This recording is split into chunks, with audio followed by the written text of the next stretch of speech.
We love, we Okay, here we go. bridges Get to meet one of my mentors today, Deacon Al Castellana. And fall in love with him when life gets tough, right here. and it seems Learning like together. your best ain't And Deacon Al, this is where we get to dance. if you're in need of Let's do hope, it. you know where I'll be. I'll be right here. Right here, and when you need a friend, you can count on me. I'll be right here, waiting for you. This is the place you can always turn to when you need a friend. The Lillian McDermott Show. To reach out to Lillian, visit her on the web at whenyouneedafriend.com. Now let's all learn together. Here's Lillian McDermott. Hello, my listening friend. It's so nice we can meet each other on the air on this beautiful best day ever. And for those of you who are new to the Lillian McDermott radio show, the purpose of the show is to provide a safe place where you can go to when you need a friend. It is my commitment to provide alternative ways to heal, and it is my mission to make awareness, responsibility, and truth a part of our everyday life. And I hope you, my listening friend, and now my viewing friends, will feel empowered to embrace a new truth and live the life of your dreams. Now, today I get to have a little dream of mine fulfilled, because there comes a time in your life where someone that perhaps maybe is not related to you, or that is a part of your circle, maybe it's at church or at work, or even at the grocery store where you go shopping all the time. There might be someone that you look at and say, gosh, what an incredible person. I hope I grow up to be just like them when I get older. Or, they are someone that whenever they speak, you want to listen to every single word. Do you have someone like that in your life? Well, I do. I do. And his name is Deacon Al Castellana. Deacon Al Castellana is one of my mentors, whether he knows it or not. He has been the source of comfort, wisdom, and unconditional love for over 20 years. And I wrote about Deacon Al Castellana in my previous article called Be Who You Say You Are. And this is the article I wrote for the Florida Today, and that's Florida USA Today. And his name is right there. He didn't even know. I don't think he knows that. Oh, yes, he does. I did send him the article. And so today I get to share Deacon Al Castellana with you, because you know what? It's time to bring him out and to the show so that you know how we can achieve wisdom through the ages and how to love the unlovable by being who you say you are. And since it is our sole purpose in life to give and receive love and knowledge, I am grateful that Deacon Al Castellana is here to do just that. Welcome, Deacon Al, to the Lillian McDermott Radio Show. Well, thanks for having me. Yep, I appreciate that. Well, I am excited that I get to share you with my listeners and my viewers as well. Now, share a little bit about yourself, Deacon Al, and what led you to the path that you are in today.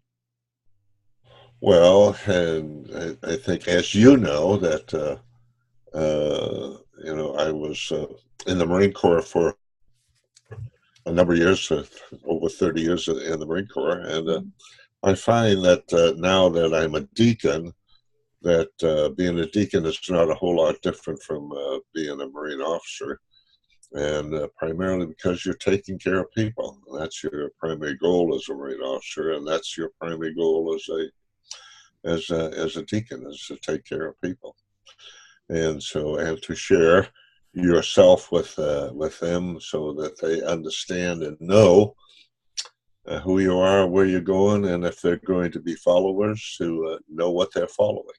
Very nice. And so you've been married for 65 years. We just recently attended your surprise anniversary, 65th wedding anniversary. Was that a real big surprise for you? And that amazing. It was a total surprise. Yeah, the children and the church did a magnificent job. Yeah, 65 years. Yeah, yes. 65 years, yeah. Does it seem like 65 years? No, No, not really. It was like the day before yesterday. So, of course, his beautiful bride is Kay, and the two of you have 5 children. How many grandchildren do you have now? We have 11 grandchildren and 5 great-grandchildren. 5 great-grandchildren, and most of them were there, right? Were all of them there at the celebration, Deacon Al? Yes, they were. Yep, they were all there at the celebration, all the great-grandchildren. And I must say there was a lot of love there. You're also a colonel. So for people who are, you say you're an officer, but you were a colonel and you you were gone a lot, were you, at the beginning of your career? Oh, gosh, yeah. Spent, of my 30 years, spent 7 years at sea, yeah. Wow. Was that difficult for you? Yeah, always. Yeah, it was always difficult just to be away from the children. And of course we had 5 children, and when you're away, you're always concerned about either what you're missing or what they are missing by not having their dad present. Yeah, but you put our country first.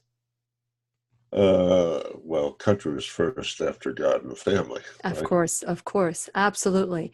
Well, Deacon Al, today we're going to talk about, we reminisced about that time in my life when I was bringing a Bible study to the church, and you were my rock during that time, and I will always remember that moment where you and I, when you said, okay, if these people are giving you a hard time, it's time to think about quitting. And I'm like, you dried all my tears at that moment.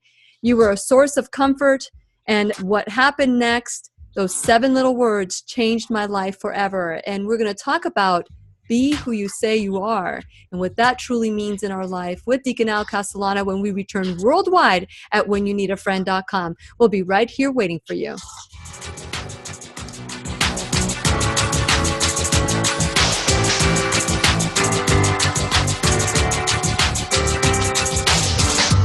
I'll be right here.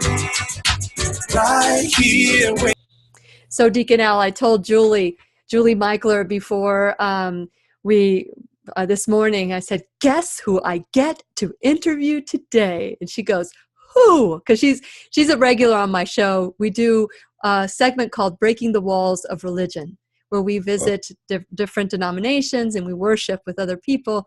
And she goes, who? And I went, Deacon Al Castellana. And she goes, oh!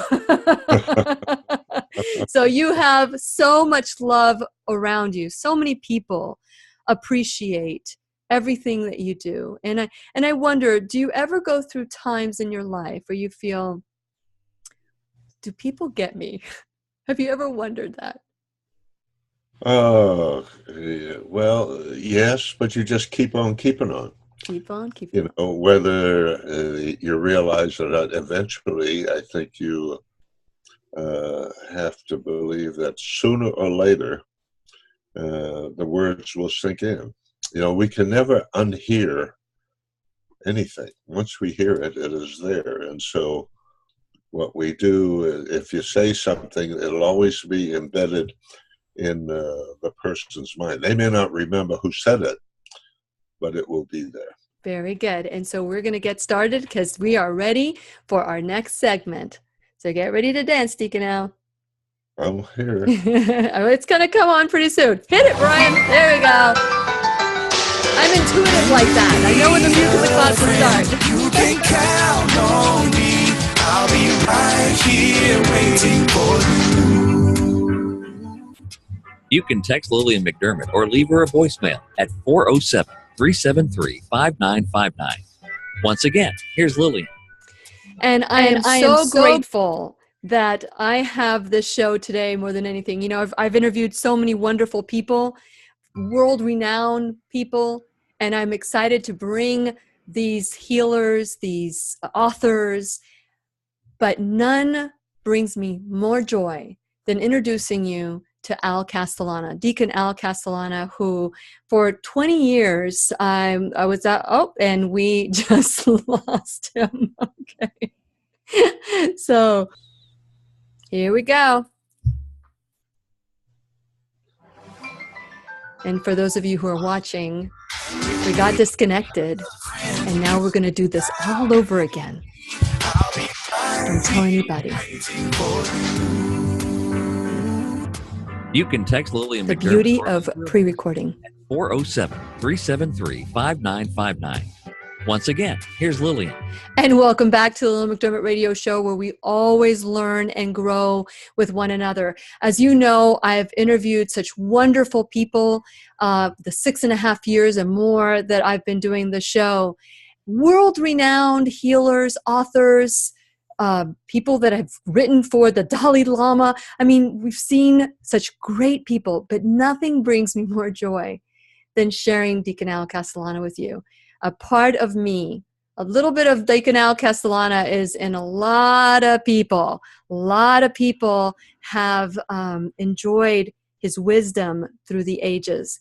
And so I asked him a question during the break, and he said some words that just kind of like want to explore this a little bit.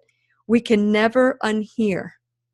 Now, share a little bit about that, about what does that mean to you? You can never unhear.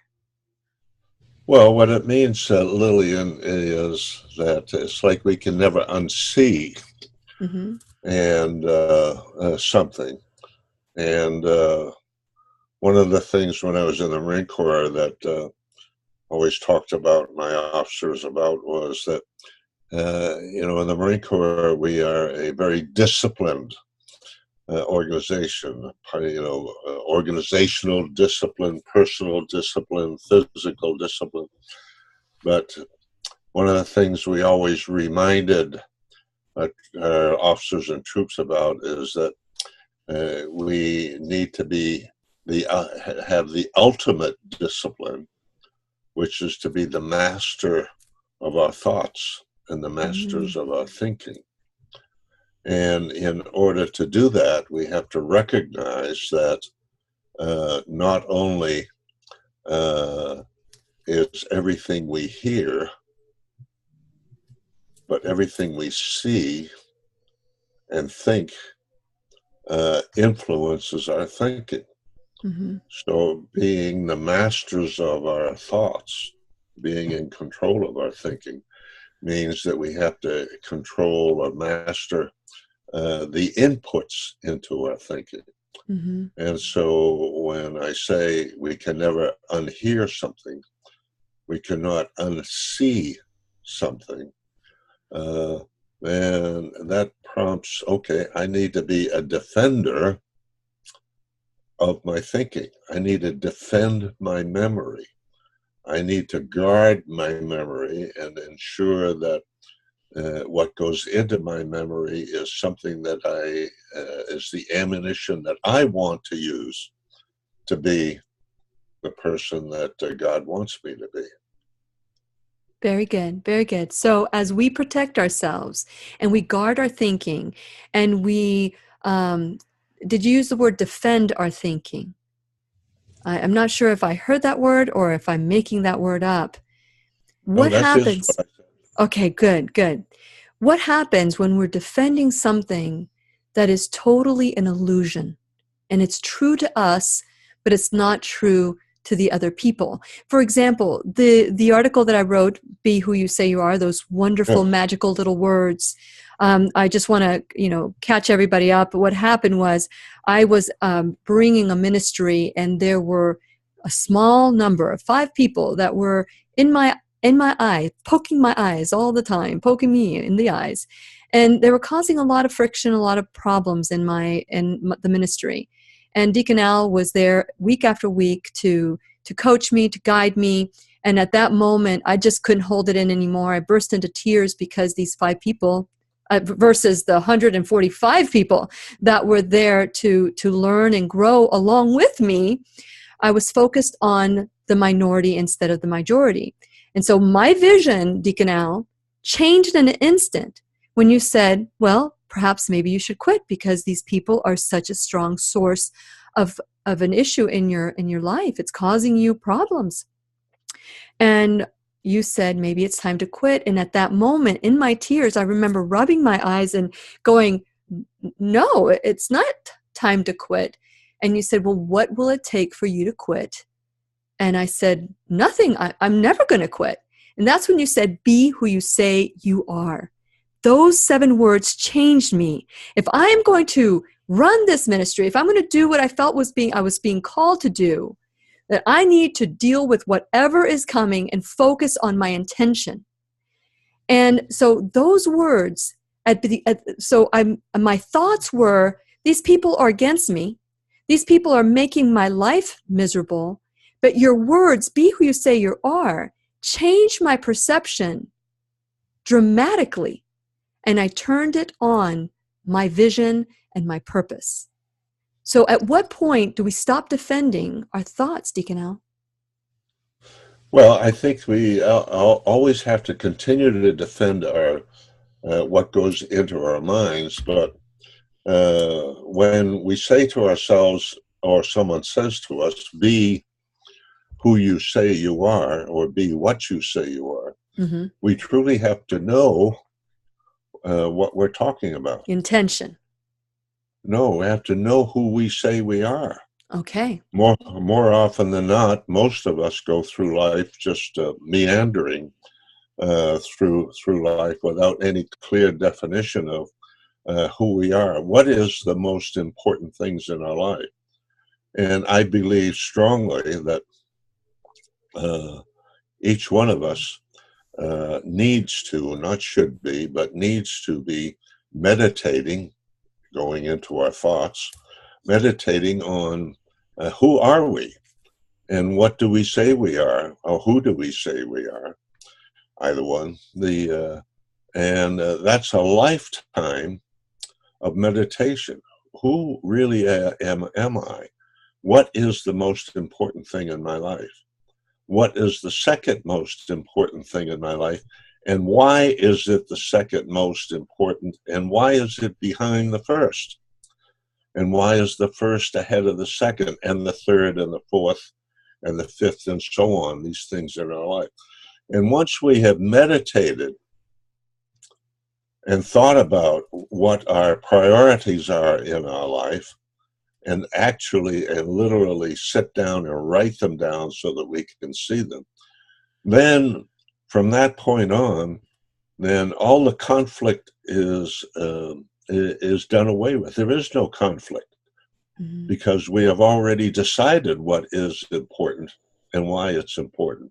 And when a conflict comes up between number 1 in our life and number 4, the problem is solved because we have already thought it through.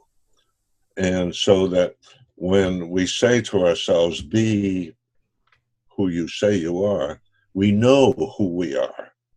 We know that and nothing else matters. We have already thought out the conflicts between who we say we are and what others might think of who we say we are. Do you follow me? Yeah, and I thought too much of what others thought of what I was. And that's exactly. that's where the internal struggle was. Because if I don't know who I am, then somebody's perception of me can become who I think I am. Exactly. You're smiling. Exactly, right. We are... when we don't have our feet and our minds firmly solid, then we are influenced by not only outside people, or outside thoughts, or words that other people might say, or things that we might see. I believe it's vitally important that we spend time meditating on ourselves and those priorities in our lives, that we think them out. We think them out. What is number 1, number 2, number 3, and why? Why are they number 1? And why is number 1 before number 6? Yes. And so on. Yes. Right? Yes. And so as we create these priorities in our lives, and back then, I mean, this was back in 2002, Deacon Al.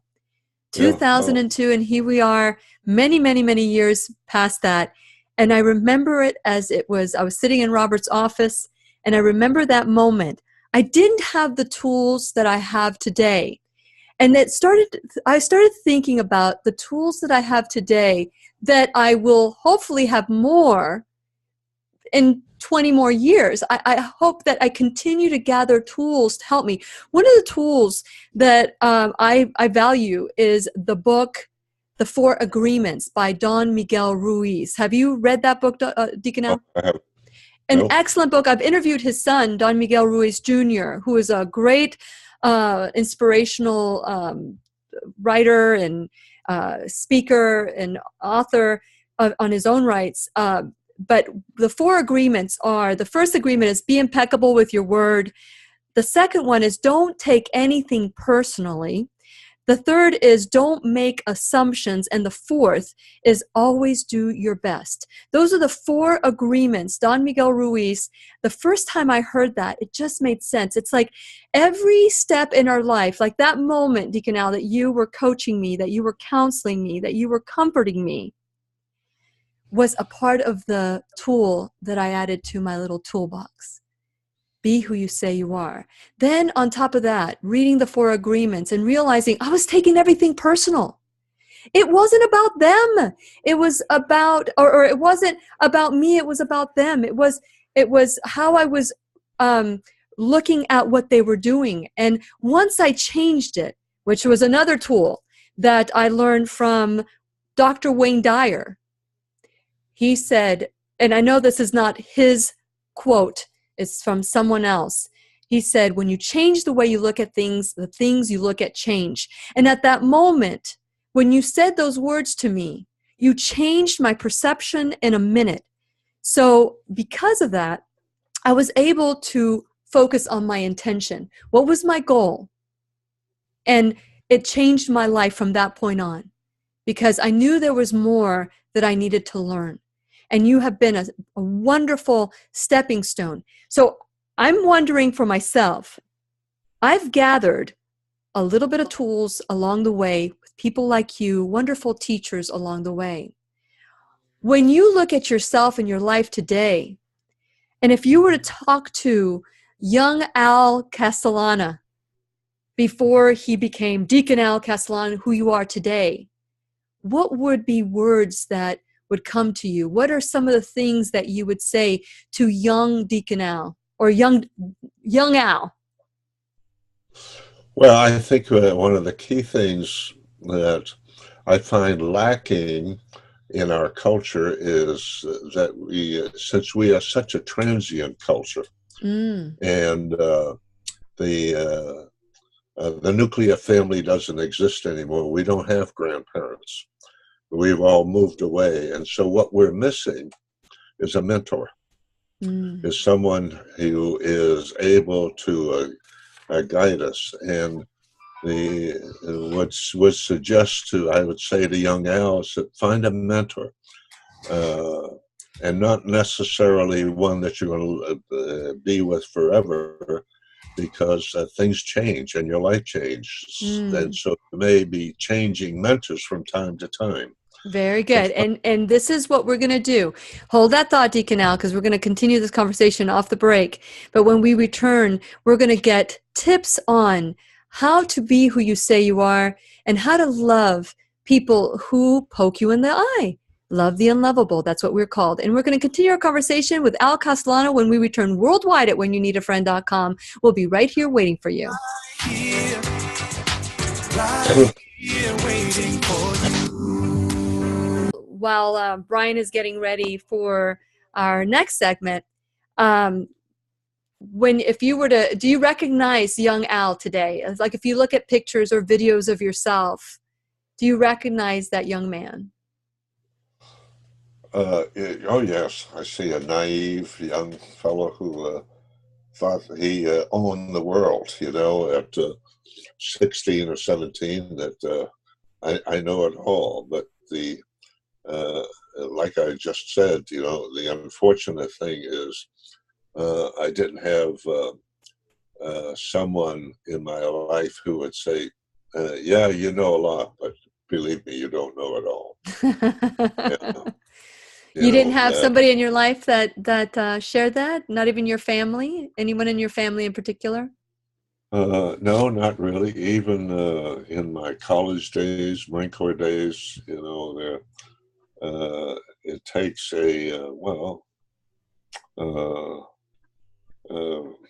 it takes an awful lot of love on both sides.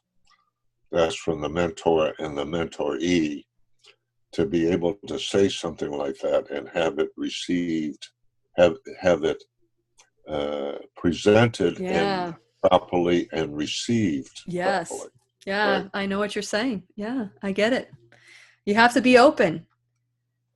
Well, you have to be open to give it and open to receive it. Mm-hmm. Yes. There has to be a great deal of respect, understanding, I guess, and but that's not an impossible situation, to develop. Obviously, because you and I had that relationship. Yeah, absolutely. And so who was your mentor? Who was your first mentor that you would say, oh my, I need to kind of be open here? I mean, who was my first mentor? Yeah, who was your first of many, I'm sure. Oh gosh, I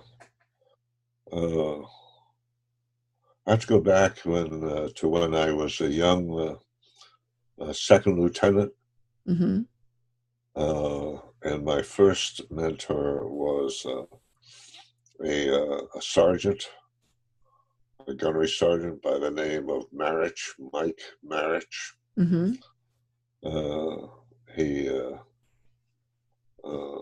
He took me under his wing, and he taught me how to be an officer without my knowing.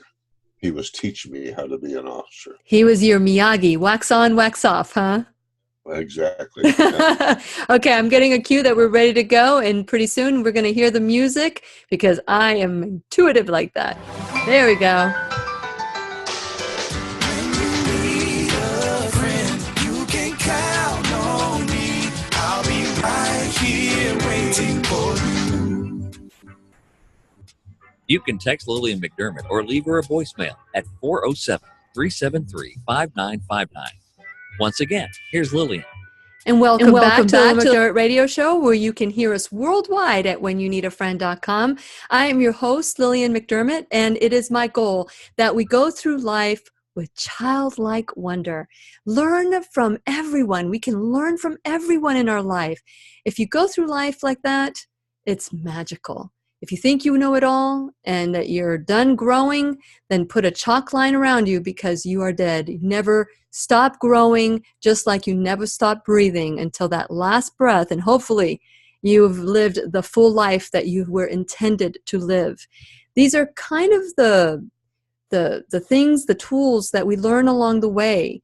As Deacon Al was saying during the break, that when he was young, he thought he knew it all. And, it is interesting. The more you know, the less you know. So this is what we discuss on the Lillian McDermott Radio Show. And I want to encourage you to go to whenyounneedafriend.com, become a subscriber. Check out my website. When you become a subscriber, the show gets sent to you, your phone or your tablet. But most important, I want you to go to my sponsors page. I want you to see who's sponsoring the Lillian McDermott Radio Show, and make sure you do something great for them as well. Because if it weren't for them, the show would not be on the air. And make sure you like me on my social media. And as always, you can call 407-373-5959 if you have any questions or if you have any suggestions for the show. Please feel free to do so.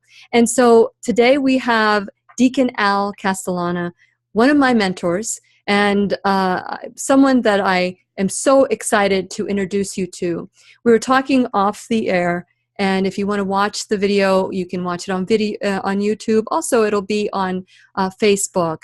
But today we're talking about how to embrace who you are and truly be who you say you are, which is the best 7 words that, I've heard lots of words from Deacon Al, but those were the first of many that opened my heart.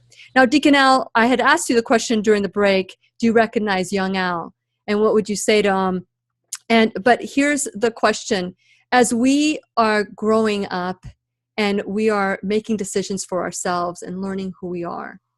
What would you tell us is the most important aspect? I know we have our priorities. We need to know what we believe in, but what's the next step for you? Well, I know as we had discussed, in our culture, since we are a transient culture, and the nuclear family probably doesn't exist anymore, we miss our parents, our grandparents, who were more often than not our mentors.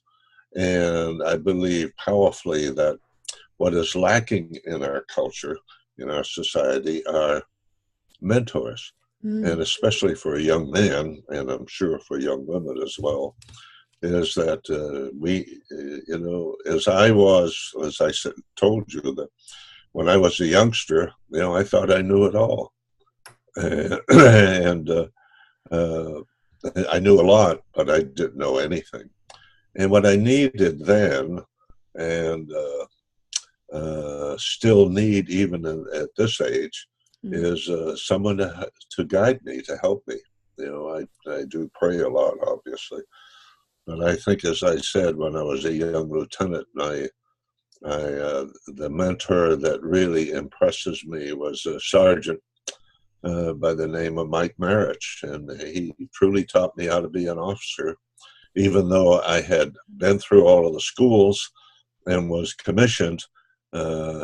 He taught me the reality of how to be an officer, how to be a leader of Marines.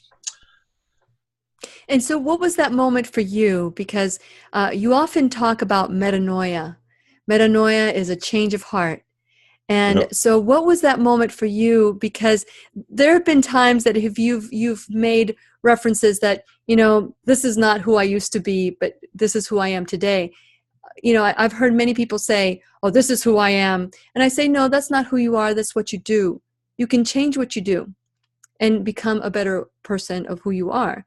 So what was that moment for you, Deacon Al, that you felt, I need to change? Yes, I know this was worked for me in the past, but it's not working for me now. I need a new change. Well, like I said, when I was a youngster, a teenager, I thought I knew it all, and I knew it all even when I was a young commissioned second lieutenant. And my first command was a machine gun platoon. And as soon as I showed up there, I told the sergeant that we were going to have an inspection, and that during that inspection I would get to meet all of the Marines that I was responsible for. And as I inspected, I proceeded to find something wrong with every Marine that was there. Obviously, it was not terribly difficult. And as I did, I gave him a little bit of instruction as to how to take care of that. Well, after the inspection, the sergeant and I were walking back to the barracks, and I said, Gunny is what we called him. Gunny, I said, how did I do? And he said, Lieutenant, you did great. He said, but if you're always going to be chewing the troops out, before long, they won't listen to you. Now, if you tell me what is wrong, I can assure you that I will make sure that it is taken care of now and forevermore. And what happened there was the light bulbs. It was like Monday Night Football, and someone threw the switch and lit up the football field. I saw the light, and the light was, you don't know everything. You know the technical parts about being an officer, but you don't know how to be an officer. And so from that point on, I listened to not only that sergeant, but many others after him who truly taught me how to be a sergeant, how to be a leader. And then how to be a man. How to be an officer, and how to be a leader. Yeah, and so what I got from that story, Deacon Al, and I'd love to kind of like explore it a little bit more, and it was almost like you were finding something wrong. And isn't that true in life? Sometimes you go through life looking for what is going to go wrong. Did you change your ways at that moment and start looking for things that were right? Were you able to turn that around and say, maybe there's something beautiful about this person that I can compliment? I know as an officer, you may not be able to do that, but as you go through life, did you find yourself looking for things that were beautiful and positive about the individual? Oh, absolutely. I think it was out of that came that, that saying that says you get more work out of a honeybee Yeah. with a drop of honey than with a carload of vinegar. Yeah. And I think the sergeant was the one who told me that. And and from that point on, I found that that looking for what was truly good in a person, not flattery. Flattery is cheap, but looking for and reminding or telling that person that you recognize that, which is something that person already knows, and hearing you confirm it lifts them up from where they were and say, well, I'm really not all that bad after all.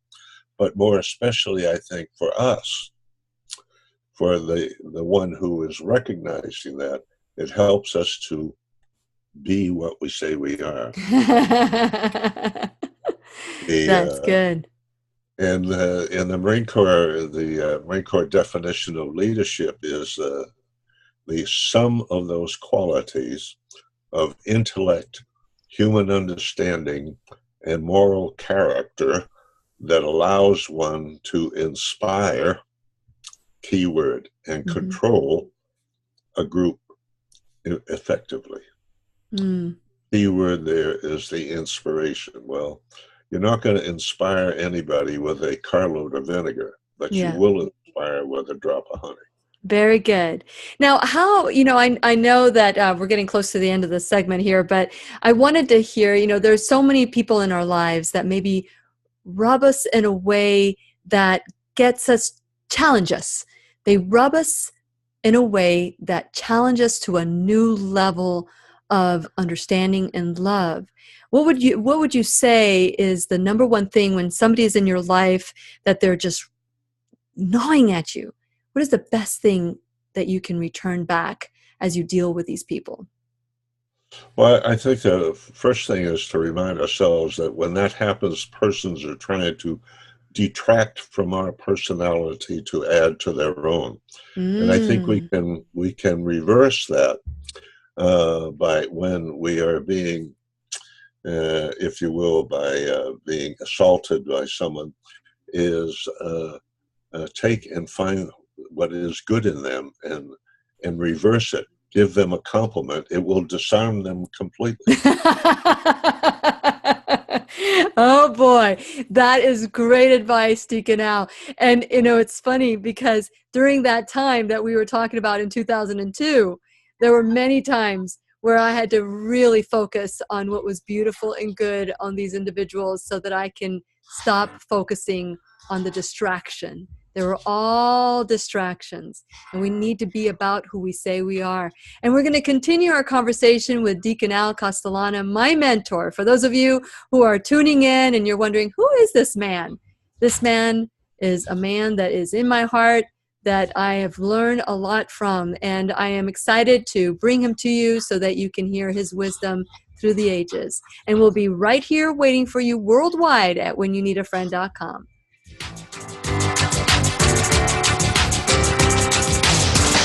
I'll be right here waiting for you. That's great. I love the disarming them with a compliment. But it's so hard to do for some people, and for others, it is good. Do you still find yourself, Deacon Al, at this age in your life, you have so many people who respect you, have earned the respect of so many people, but are there still people in your life that still try to distract for your personality? Not anymore. At one time there was, not too long ago. Yeah. I say not too long ago, probably 28, 25 years ago, but not nowadays, you know. Is it because you're so comfortable with who you are that the distractions, like you have this bulletproof vest, this armor on you, that even if somebody tried, they couldn't even penetrate the shield? Well, no, I don't think so. Because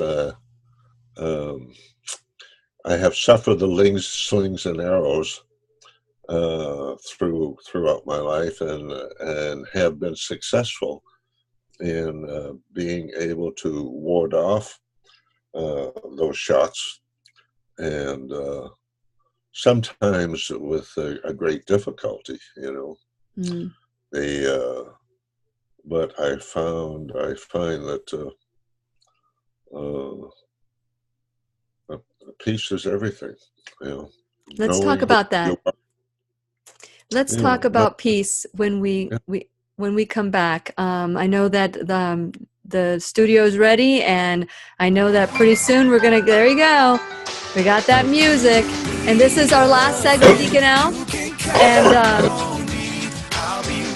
we're going to go with a home run right now. You can text Lillian McDermott or leave her a voicemail at 407-373-5959. Once again, here's Lillian. And welcome back to the McDermott Radio Show, where we always learn from one another. I'm your host, Lillian McDermott, and today I get to share my mentor. And let me tell you, there have been many times where I've been wanting to sit at his feet to listen to the stories of his youth, the lessons that he's had. And as Deacon Al said, Deacon Al Castellana, I know you have family in Brevard County, Deacon Al, and so they'll hopefully be listening to you on the radio today and enjoying your wisdom, which they get to have all the time. But here's the deal. As we get older, we have cell memories in our life that sometimes block us. And we confuse trust and forgiveness.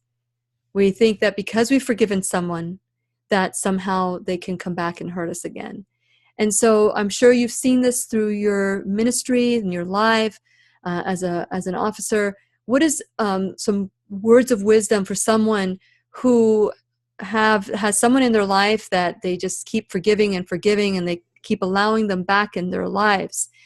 How's a good way? What would you suggest would be a good way to deal with these people? Well, I believe powerfully that the best way is, as I said during the break to you, is to provide not only compliments, true compliments, not flattery, but your whole being, words and attitude towards those persons is one of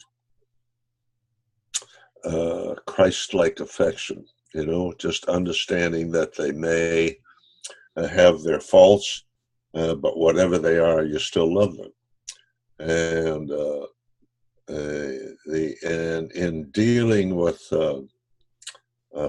individuals who continue to irritate, more often than not, from my experience, that in due time, that person or persons will be able to look in the mirror and see that it's not necessarily is Al Castellana the problem, but I am the problem. I am the problem. And so as we look at ourselves in the mirror and say, I am the problem, what's the solution? Well, I'm not saying that I am the problem. That's the offender recognizes that they are the problem. No, but what if I am the problem? What if in life, the person who, because sometimes we see in others who we are. Well, not sometimes, most of the time, we see in others who we are. So if we're accusing people of our misery, we're saying, the world is making me miserable. But we look in the mirror and we say, I am the problem. How do I change that? I mean, when I recognize that I am the problem, That I'm the one that needs to change. I need to change for whatever reason, whether it's I need to pick better people to be around my life, or change my behavior and bring more honeybees into my life. you might find it difficult to take and change yourself.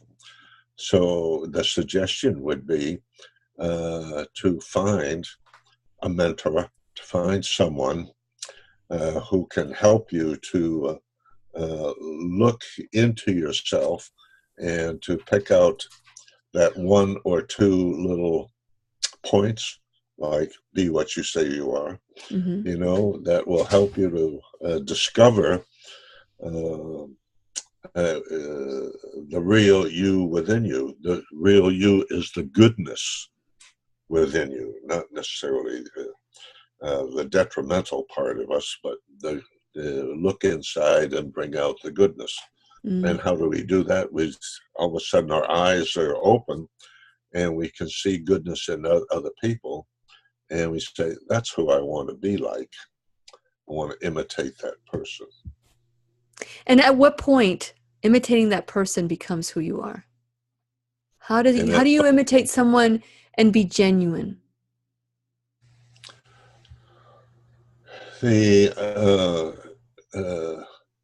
Well, there's another, we learn best what we discover for ourselves or believe we discover for ourselves. Okay, say more. And the second part of that is the more important of the whole thing. The more we think about other the attributes and people that we admire, that we want to emulate, as we think and meditate on it, it becomes a part of ourselves. And then when we act on those things we learn from others, then suddenly we feel, well, that was pretty good.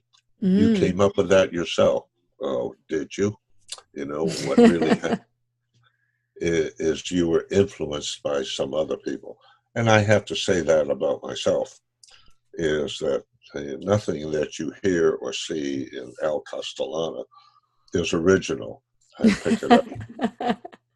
It's kind of like Winston Churchill would say when he was complimented on his wisdom, and his response was always, no, I'm not very smart. I just copy fast.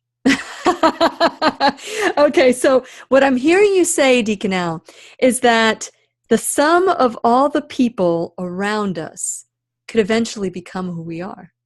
Oh, exactly. Oh, no, it's not what I say. That's what is reality, is that we are the sum of every person, place, thing, words that we have heard and internalized. They all become part of our being, which is going back to what I said earlier. We must defend our memories, be very judicious about what comes in through our eyes and in our ears, what comes into our being, because all of that forms our personality. I love it. I love it. It's interesting, and that's why it's so important that we protect our surrounding, our area, the people that are part of that inner circle in our life. Because if there is someone in our inner circle that is not in alignment with who we are, and I'm not saying discriminate with people that aren't in our alignment, but when I'm talking about that inner circle, that place we call home, that safetiness, if you look around, that is the sum of who we want to be. And so it's so important when you say guard your eyes, guard your ears, make sure that we protect. How do we then go? And I can almost hear your response. How do we then go into the world where there are people that are not aligned with us? They're not the sum of who we are.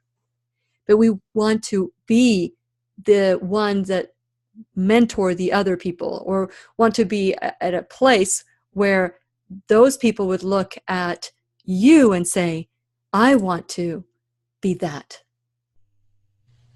I'm not sure I understood that question. Yeah, okay, because I am like thinking out loud. This is going to be something that we might have to talk about off the air on camera. But okay, here we are. We're protecting ourselves. The sum of the people around us is who we are, right? But Yes. How do we go onto the world where the people are not who we are? How do you still become maybe a mentor to somebody? What is it that you bring to the world so that someone can see that and say, I want that for myself? Okay. Well, I believe that powerfully that if we are struggling to be the best that we can be, Okay. as the Army would say, Mm-hmm. that we have a relationship with God. And when we do have an intimate relationship with God, God expects us to be his helpers. And every once in a while, God is going to put someone in our path that needs to be helped. And I believe what we need to do is accept that challenge. Very good. Deacon Al, we're going to continue this conversation when we get off the air, and we're going to dive a little deeper into this. But I want to thank you for being my mentor and for listening to that word and saying yes to your change and the change of all around you. Thank you so much, Deacon Al, and I'm looking forward to our conversation in the future.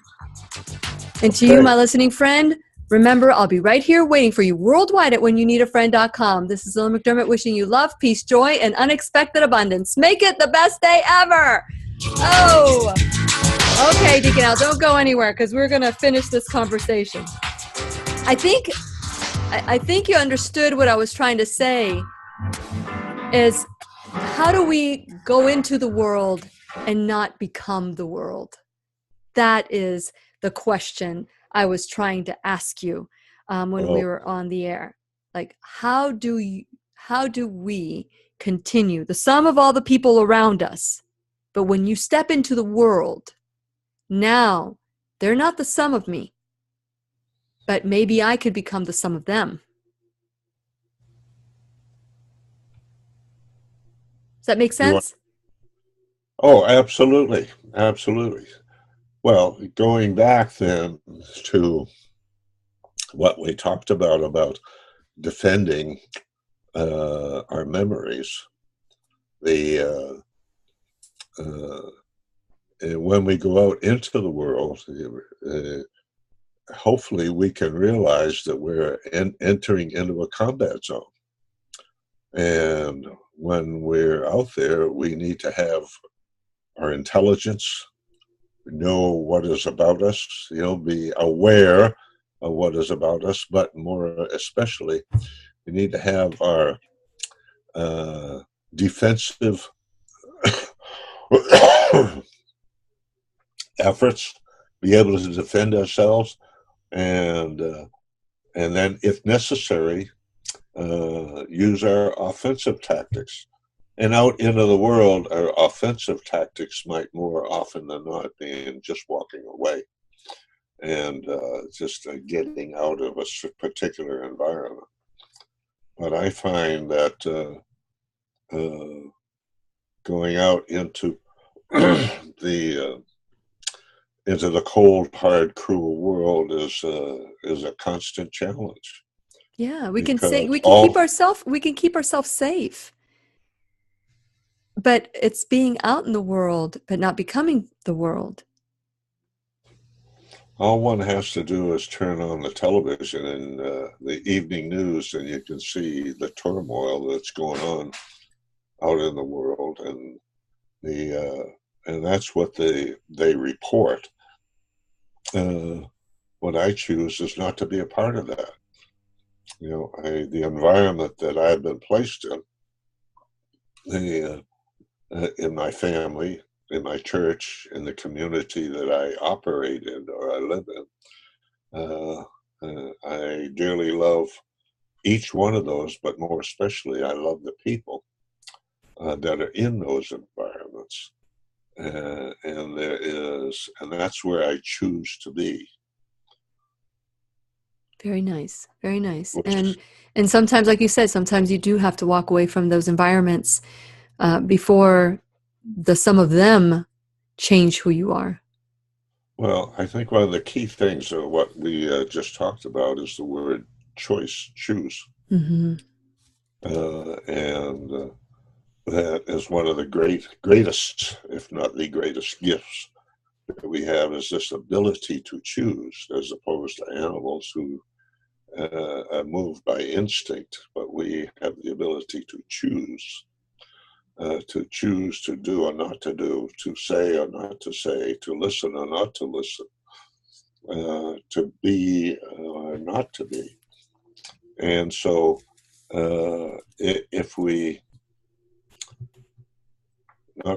when we fail to recognize this wonderful gift of choice, that we make hundreds of choices almost every hour, and recognize that we have this ability to choose, that so when we always are looking forward to being what we say we are, that takes a lot of choices, right?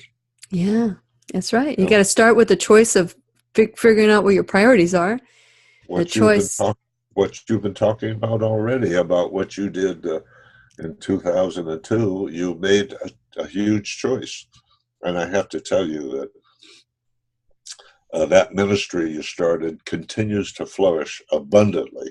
You know, you had over 150 people who were involved when you started. There still is over 150. I'd love to go visit and just sit and be a fly on the wall to see how that little spark that I said yes to has continued to burn in the hearts of the people of the church. Oh gosh, yes. Yeah. It's the people who participate absolutely love it. Yeah. They do session after session after session, year after year after year. It's hard to believe. It's hard to believe, and I had to go through what I had to go through so that the foundation would be set. And it was hard to see it at that time as that this is something I have to choose, because I thought, hey, I said yes, and the waters would part for me. But that's not what happened. There was a constant drip right in front of me that, kept my joy. And I learned so many lessons, and I got to, I can say thank you to those people for the challenge that they gave me, because it made me aware of what my intention was, what my goal was, and who I am. And I thank you for that too. Well, Lillian, when you stop and you look at the fruits of the effort, we can truly say it was not your idea. Of course it wasn't, but I said yes to it. I said yes to the invitation. That's right. You chose to say yes. Yes. You made that choice. And out of that yes came the abundance. Not much different than Mother Mary when she chose to say yes to the angel Gabriel about being the mother of God. Look at the results. Well, the same thing holds true for this mother here. Yeah. Very true. Deacon Al, I can talk to you all day long. I am just so grateful that we've been able to record this, your words of wisdom. And are we done with our show? Yes. I'm going to pause the recording. I want to thank you for watching us today. And if you have any questions, feel free to send me a question or email me at lily@whenyouneedafriend.com.